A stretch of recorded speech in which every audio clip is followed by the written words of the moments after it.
Sebuah buku dari Ichiro Kishimi dan Fumitake Koga dengan judul Berani Tidak Disukai. Catatan penulis: Sigmund Freud, Carl Jung, dan Alfred Adler adalah tokoh-tokoh penting di dunia psikologi. Buku ini merupakan ekstraksi berbagai pemikiran serta ajaran filosofis dan psikologis yang mengambil bentuk dialog naratif antara seorang filsuf dan seorang pemuda. Teori psikologi Adler mendapat dukungan yang luas di Eropa dan Amerika Serikat, serta menyajikan jawaban-jawaban sederhana yang tidak berbelit-belit atas pertanyaan filosofis berikut. Bagaimana manusia bisa meraih kebahagiaan? Teori psikologi Adler mungkin memegang kunci jawabannya. Membaca buku ini dapat mengubah hidup Anda. Jadi, marilah bersama-sama menemani pemuda tersebut dan menjelajah lebih jauh ke balik pintu. Di pinggiran kota berusia 1000 tahun, tinggal seorang filsuf yang mengajarkan bahwa dunia ini sederhana dan bahwa kebahagiaan dapat diraih dalam sekejap mata oleh setiap manusia. Seorang pemuda yang tidak puas dengan hidupnya mengunjungi filsuf ini untuk mencari tahu inti masalahnya. Dia mendapati dunia ini sebagai gumpalan kontradiksi yang carut-marut, dan di matanya yang gelisah, gagasan apapun tentang kebahagiaan adalah hal yang sangat tidak masuk akal. Pendahuluan. Aku ingin bertanya sekali lagi, apakah kau percaya bahwa dunia ini dalam segala cara adalah tempat yang sederhana? Ya, dunia ini sangatlah sederhana, dan demikian juga kehidupan. Jadi, apakah ini argumenmu yang bersifat idealis atau teori yang bisa diterapkan? Maksudku, apakah engkau akan berkata bahwa segala persoalan yang kita hadapi dalam hidup juga sederhana? Ya, tentu saja. Baiklah, kalau begitu, tapi izinkan aku menjelaskan mengapa aku berkunjung hari ini. Pertama-tama, aku ingin memperdebatkan hal yang denganmu sampai puas. Lalu, bila memungkinkan, aku ingin kau menarik teori ini. Haha, Karena aku sudah mendengar reputasimu.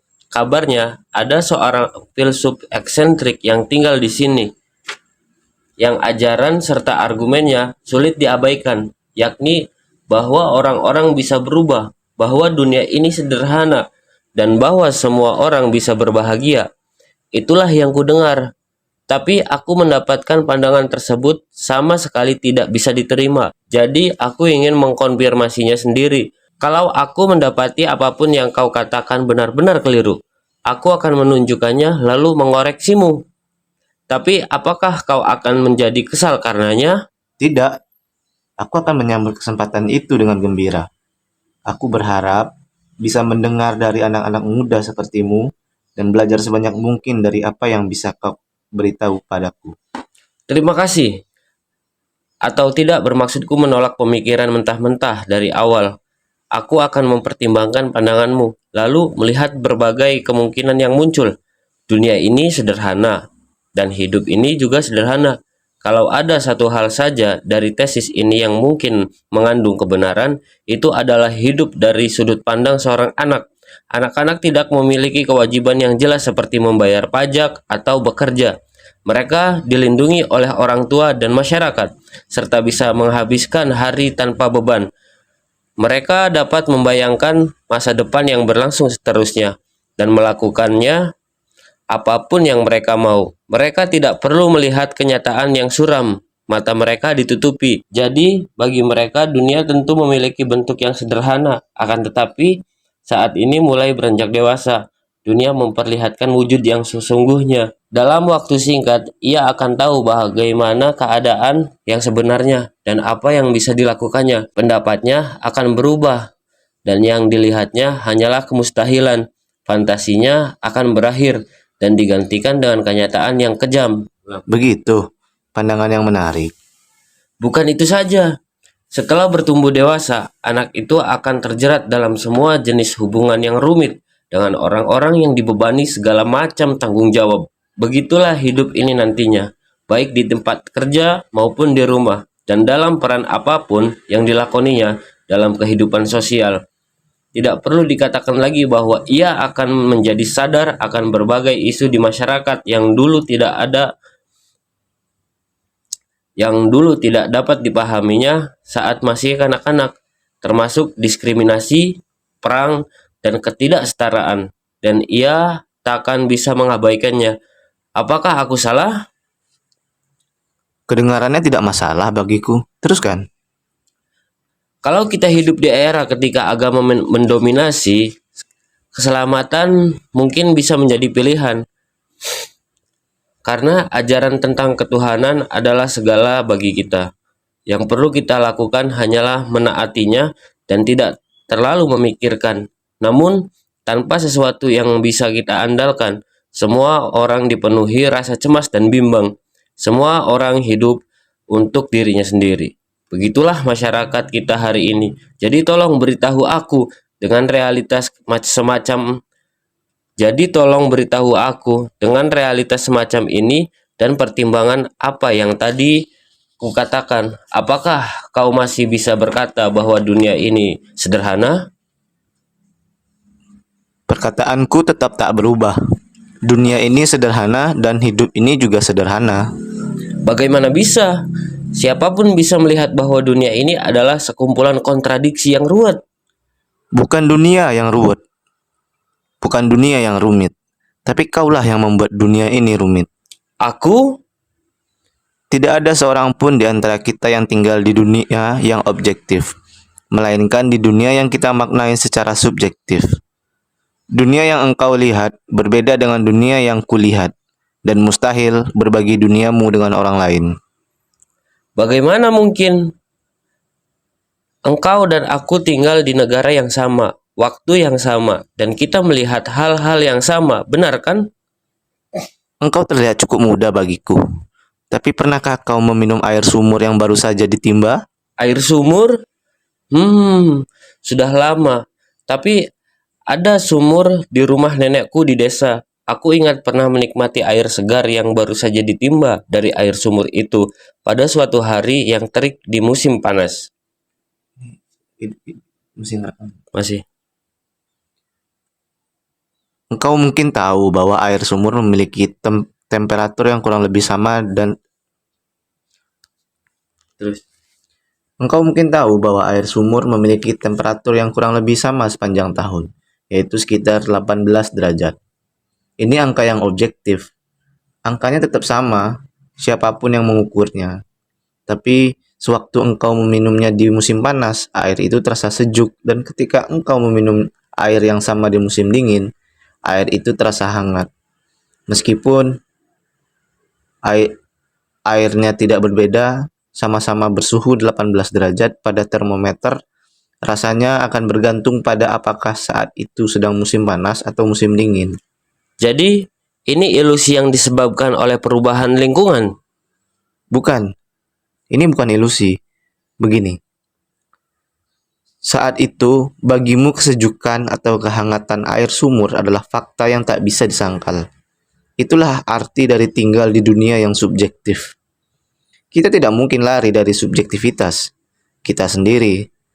Saat ini, dunia terlihat rumit dan misterius bagimu. Tapi jika engkau berubah, dunia ini akan terlihat lebih sederhana. Persoalannya bukanlah tentang bagaimana dunia ini, tapi tentang bagaimana engkau. Bagaimana aku? Benar. Ini seperti engkau seolah-olah sedang melihat dunia melalui kacamata hitam. Jadi wajar saja semua terlihat gelap. Tapi kalau demikian halnya, daripada meratapi kegelapan dunia, engkau bisa langsung saja melepaskan kacamata itu. Mungkin dunia akan terlihat menyilaukan, sehingga mau tidak mau engkau harus memejamkan mata.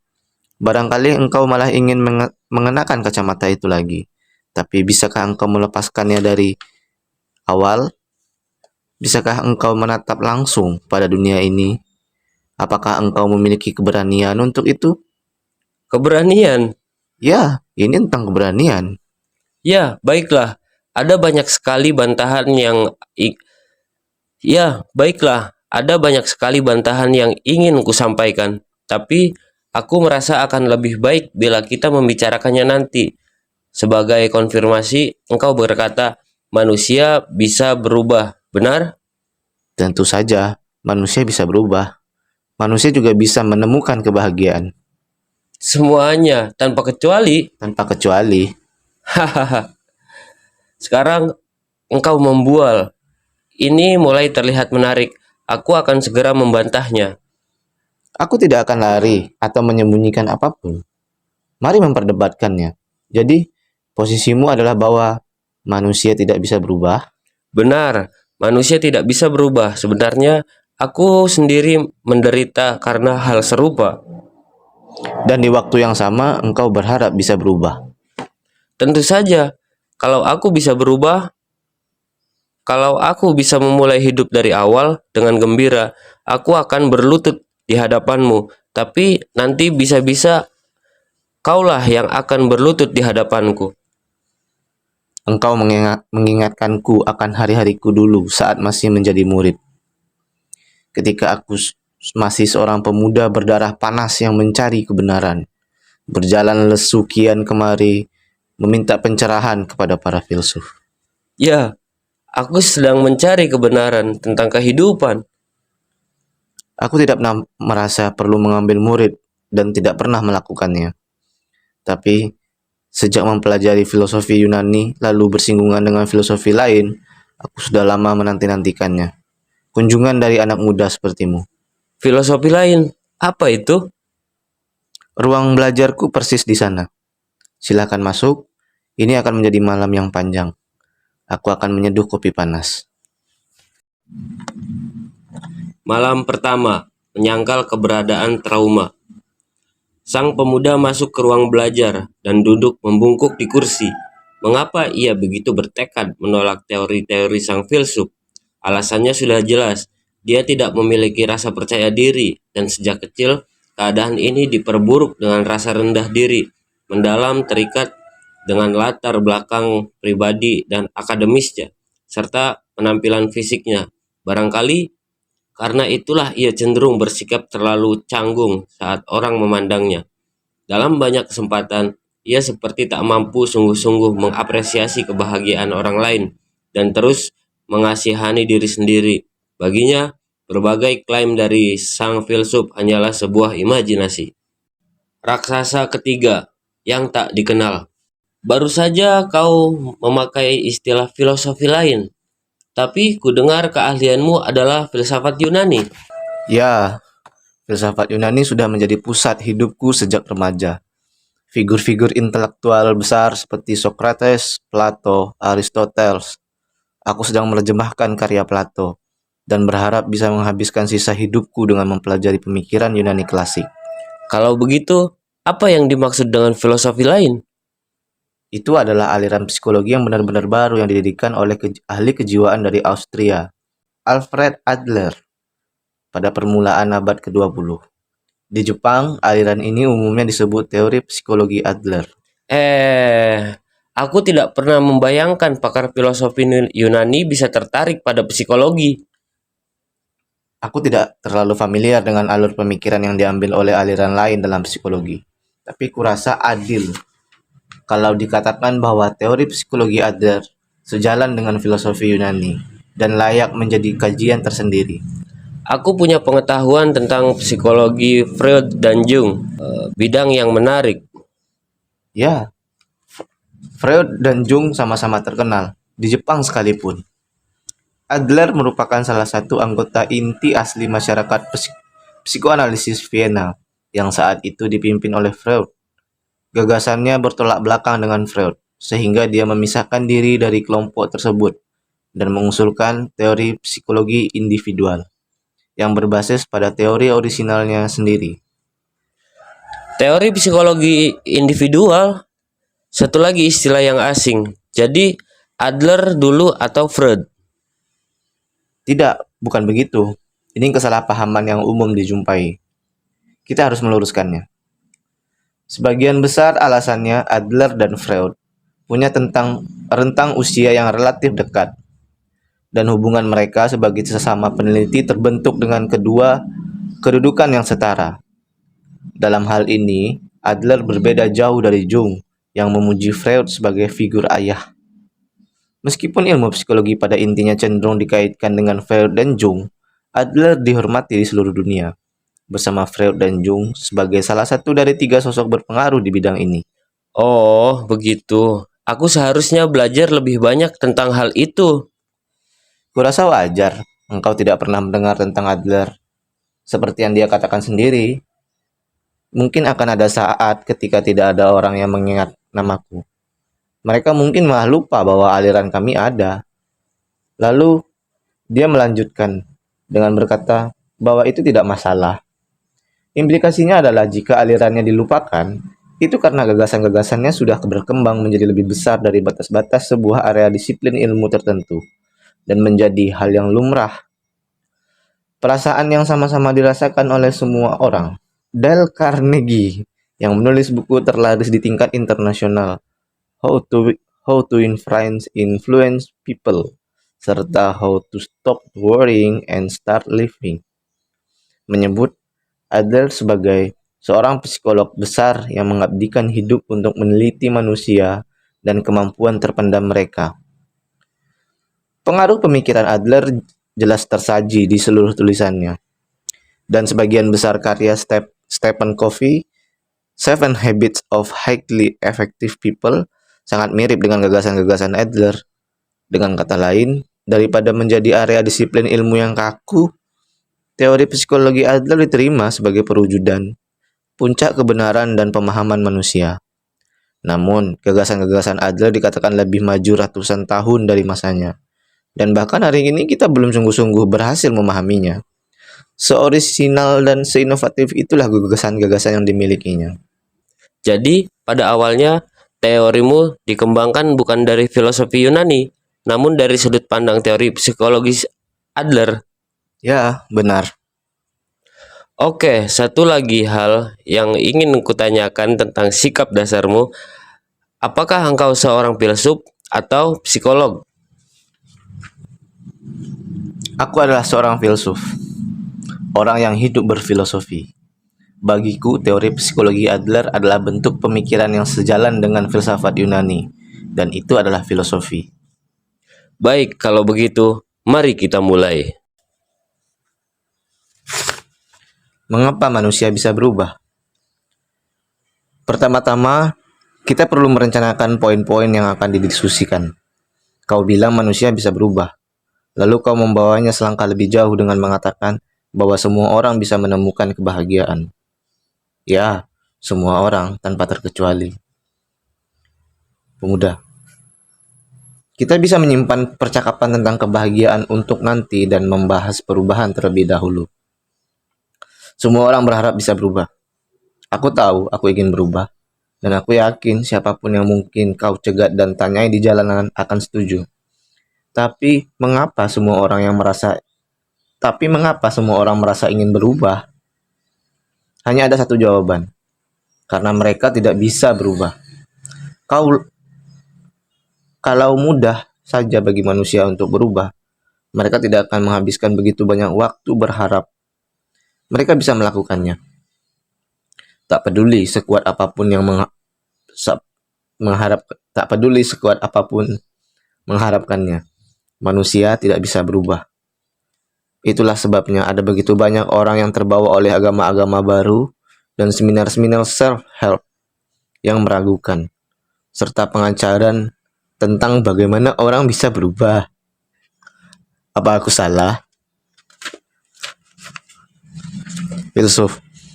Nah, sebagai jawabannya, aku akan bertanya mengapa engkau begitu bersikeras bahwa manusia tidak bisa berubah? Pemuda, inilah sebabnya. Aku punya seorang kawan, seorang pria, yang telah mengunci diri di kamar beberapa tahun lamanya. Dia berharap bisa keluar dan bahkan berpikir ingin punya pekerjaan jika memungkinkan. Jadi, dia ingin dirinya berubah. Aku mengatakan ini sebagai temannya. Tapi yakinlah bahwa dia adalah orang yang sangat serius, yang bisa memberikan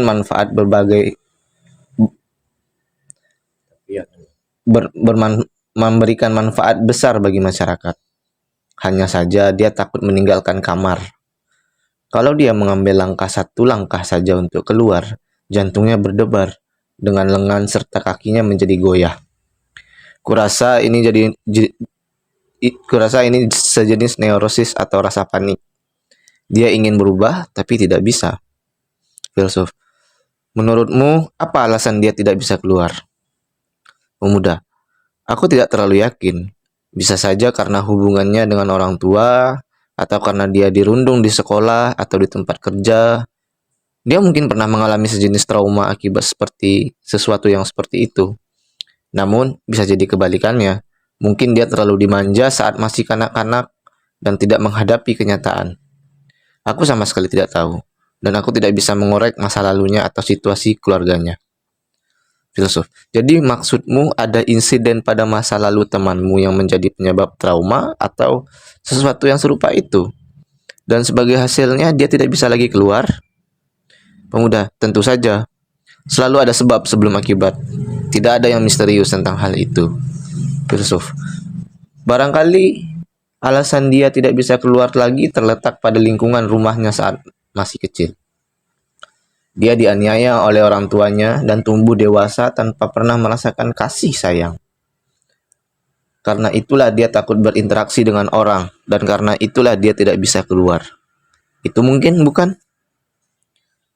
Pemuda, ya sepenuhnya mungkin. Kubayangkan, pasti rasanya sangat sungkar. Sukar.